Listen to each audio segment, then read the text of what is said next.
Hello students, आज के lecture में हम बात करेंगे preparation, properties, structure and uses of nitric acid की। तो चलिए फिर स्टार्ट करते हैं हम लोग हमारे लेसन को। और सबसे पहले बात करते हैं नाइट्रिक एसिड के प्रिपरेशन। नाइट्रिक एसिड को बनाने के लिए जो फर्स्ट मेथड हम लोग यहाँ पर ले रहे हैं वो है आपका ओस्ट्रॉल प्रोसेस। सबसे पहले ये समझते हैं कि ओस्ट्रॉल प्रोसेस का यूज करके कैसे ज्यादा से ज्यादा मात्रा में नाइट्रिक एसिड को बनाया जाता है ना। तो उसके लिए हमें समझना पड़ेगा इस कंप्लीट प्लांट को कि कैसे कैसे किस टावर में कौन कौन सी प्रोसेसिंग होती है जिससे कि हमें नाइट्रिक एसिड मिलता है, और साथ ही साथ हम लोग इसके रिएक्शन को भी समझते चलेंगे। तो स्टार्ट करते हैं यहाँ से। देखिए, सबसे पहला चैम्बर जो होता है इस प्लांट में वो आपका होता है कैटलिस्ट चैम्बर। अब सवाल ये है कि कैटलिस्ट चैम्बर का नाम कैटलिस्ट चैम्बर क्यों रखा गया। ऐसा इसलिए होता है क्योंकि इसके अंदर ये जो प्लैटिनम गॉज प्रेजेंट होती है, ये प्लैटिनम गॉज जो होती है आपकी, ये काम करती है कैटलिस्ट का। तो कैटलिस्ट की उपस्थिति की वजह से इस फर्स्ट चैम्बर का नाम रखा गया कैटलिस्ट। अब समझते हैं इसके प्रोसेसिंग को कि कैसे कैसे ये काम करता है। सबसे पहले यहाँ से प्रोवाइड की जाती है अमोनिया और एयर का मिक्सचर। ये जो अमोनिया और एयर का मिक्सचर होता है, इसका रेशियो हमें लेना होता है 1:8। 1:8 का मतलब समझिएगा कि यहाँ पर हम लोग जितनी मात्रा में अमोनिया लेते हैं उसका 8 गुना यानी कि 8 टाइम्स ज्यादा लेते हैं हम एयर।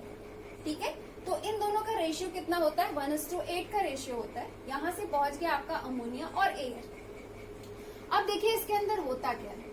इसके अंदर कैटलिस्ट चैम्बर के अंदर अमोनिया और एयर में मौजूद ऑक्सीजन आपस में इस कैटलिस्ट की प्रेजेंस में कर लेते हैं रिएक्शन, और रिएक्शन करके किसका फॉर्मेशन कर लेते हैं? नाइट्रिक ऑक्साइड और वाटर का।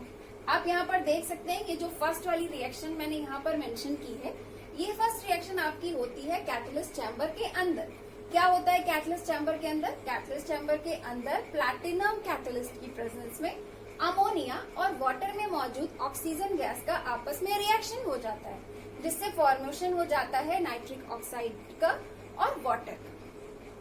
एक चीज समझिएगा कि ये जो प्लैटिनम होता है यानी कि ये जो कैटलिस्ट चैम्बर होता है, इसके अंदर क्या किया जाता है कि पर्टिकुलर टेम्परेचर और पर्टिकुलर प्रेशर को मेंटेन रखा जाता है।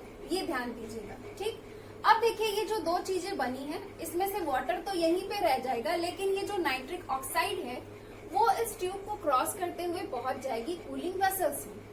क्योंकि यहाँ पर एक पर्टिकुलर टेम्परेचर मेंटेन रखा जाता है, जिसकी वजह से जो नाइट्रिक ऑक्साइड यहाँ पर बनी थी ये वार्म रहती है। तो इसके बाद जब ये यहाँ पर आती है कूलिंग वेसल्स में, तो कूलिंग वेसल्स के अंदर क्या होता है? कूलिंग वेसल्स के अंदर ये आपकी गैस जो है नाइट्रिक ऑक्साइड जो है ये हो जाती है कूल। अब यहाँ पर कूल हो गई, उसके बाद ये जो नाइट्रिक ऑक्साइड है इस ट्यूब को क्रॉस करते हुए पहुंच जाता है ऑक्सीडेशन चैम्बर। यहाँ पर समझिएगा कि ऑक्सीडेशन चैम्बर में मौजूद होती है पहले से ही एक्सेस में एयर।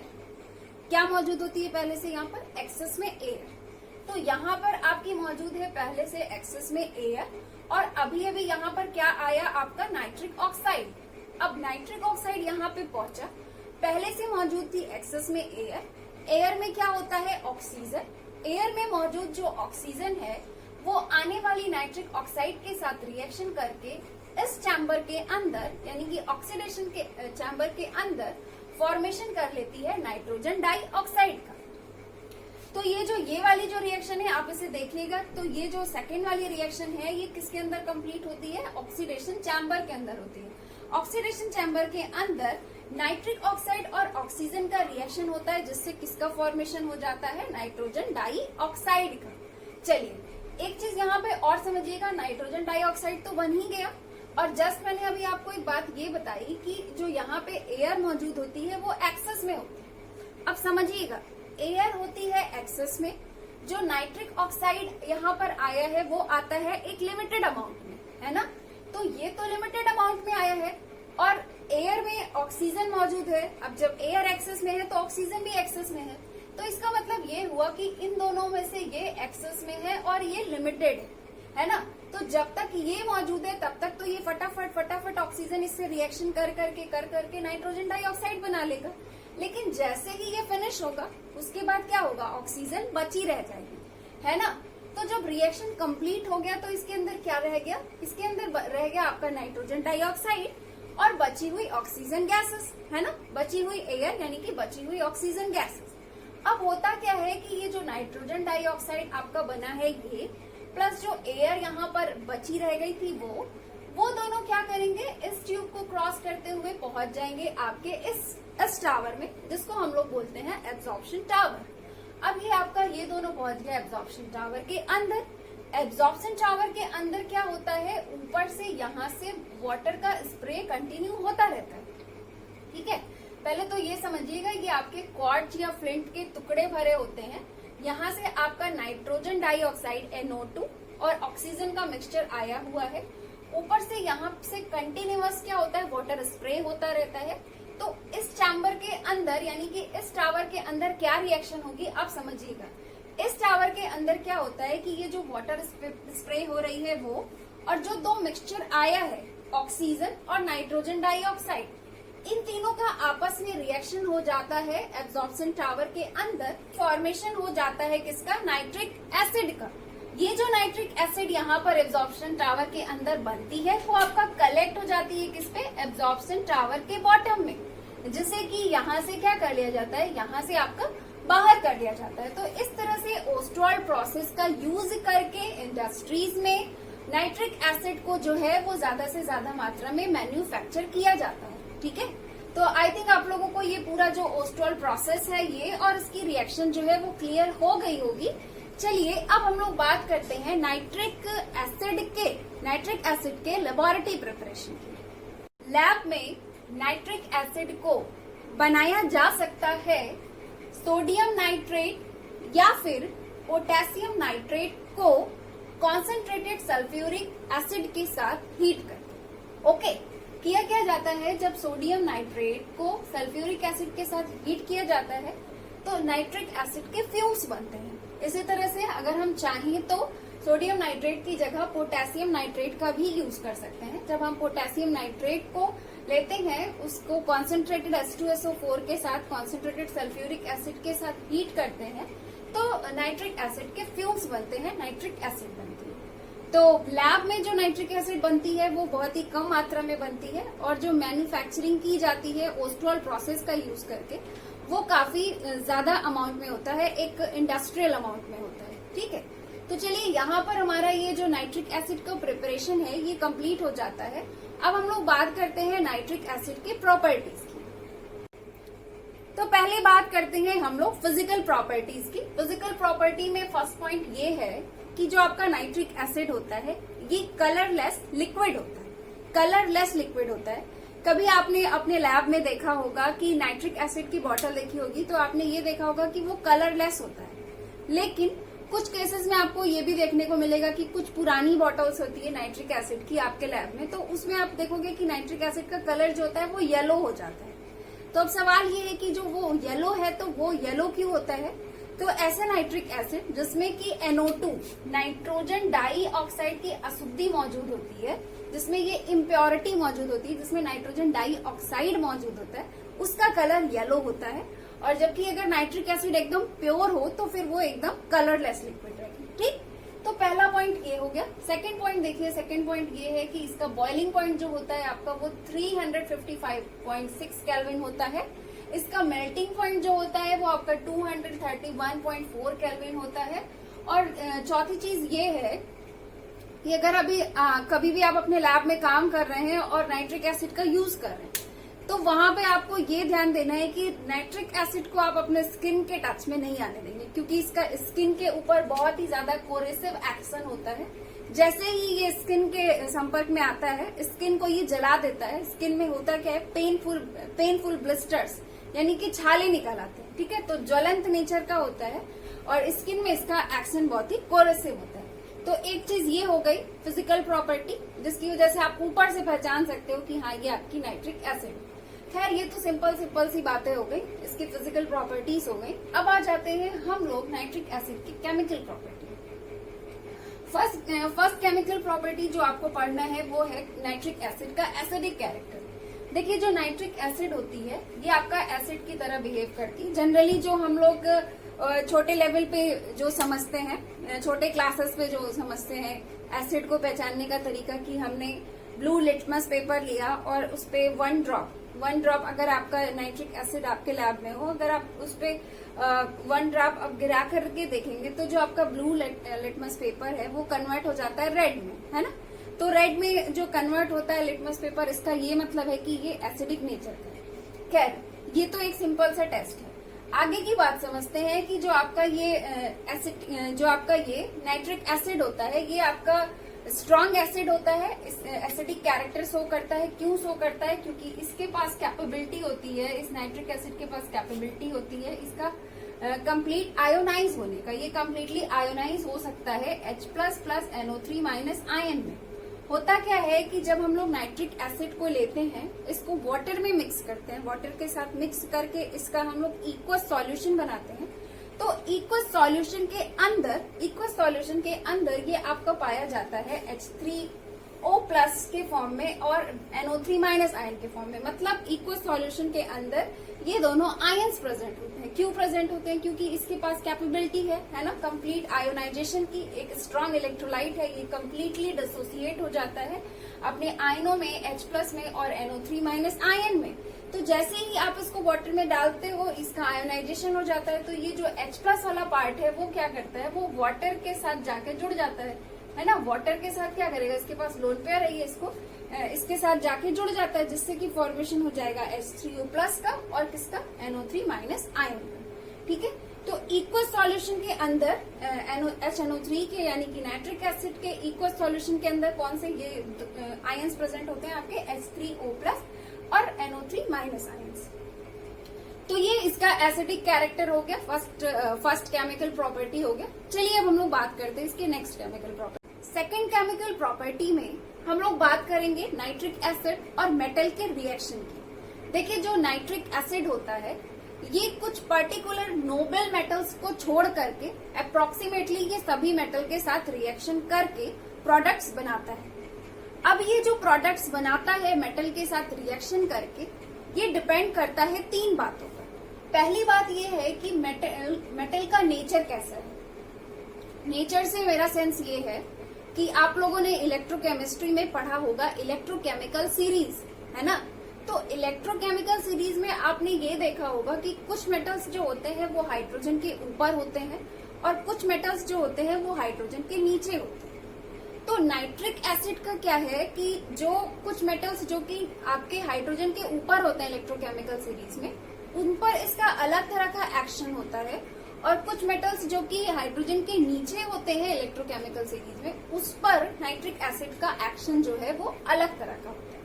मतलब ऊपर वालों के साथ अलग तरह का प्रोडक्ट और नीचे वाले मेटल्स के साथ अलग तरह का प्रोडक्ट। तो पहली बात ये है जिस पर डिपेंड करता है कि किस तरह का प्रोडक्ट बनेगा, किस तरह का इसका एक्शन होगा मेटल पर। दूसरी बात ये है कि जो एसिड है उसका कॉन्सेंट्रेशन कैसा है, मतलब आपका एसिड जो है वो डाइल्यूट है या फिर कॉन्सेंट्रेटेड है। जब आप नाइट्रिक एसिड को डाइल्यूट अवस्था में लेकर के मेटल के साथ रिएक्ट कराते हो तो अलग तरह का प्रोडक्ट बनता है, और जब आप उसे क्या करते हो, कॉन्सेंट्रेटेड नाइट्रिक एसिड को लेकर के मेटल के साथ रिएक्शन कराते हो तो अलग तरह का प्रोडक्ट बनता है। और तीसरी बात यह है कि आप रिएक्शन किस तरह के टेम्परेचर पर करा रहे हो, मतलब आपने जो रिएक्शन का टेम्परेचर है वो आपने हाई रखा है या फिर लो रखा है। तो ये कुछ बातें हैं जिस पर कि नाइट्रिक एसिड की एक्टिविटी, नाइट्रिक एसिड का जो एक्शन है मेटल पर, वो इस पर इन चीजों पर डिपेंड करता है। अब आपके सिलेबस में जो है वो है कॉन्सेंट्रेशन ऑफ एसिड। तो कॉन्सेंट्रेशन ऑफ एसिड से रिलेटेड हम लोग कुछ एग्जांपल्स देख लेते हैं। जैसे कि आप पहला एग्जांपल यहाँ पर देख सकते हो। यहाँ पे हमने क्या किया है, कॉपर का रिएक्शन कराया है नाइट्रिक एसिड के साथ। यहाँ पर आप देखिएगा कि एक बार हम रिएक्शन करा रहे हैं डाइल्यूट फॉर्म में, मतलब डाइल्यूट नाइट्रिक एसिड ले रहे हैं, और दोबारा आप सेकेंड रिएक्शन देखिएगा जहाँ पे हम लोग क्या कर रहे हैं कि कॉपर का रिएक्शन नाइट्रिक एसिड के साथ करा रहे हैं कॉन्सेंट्रेटेड अवस्था में। यहाँ पे हमने नाइट्रिक एसिड को कॉन्सेंट्रेटेड लिया है। तो देखिए यहाँ पे प्रोडक्ट जो बन रहे हैं वो अलग अलग बन रहे हैं।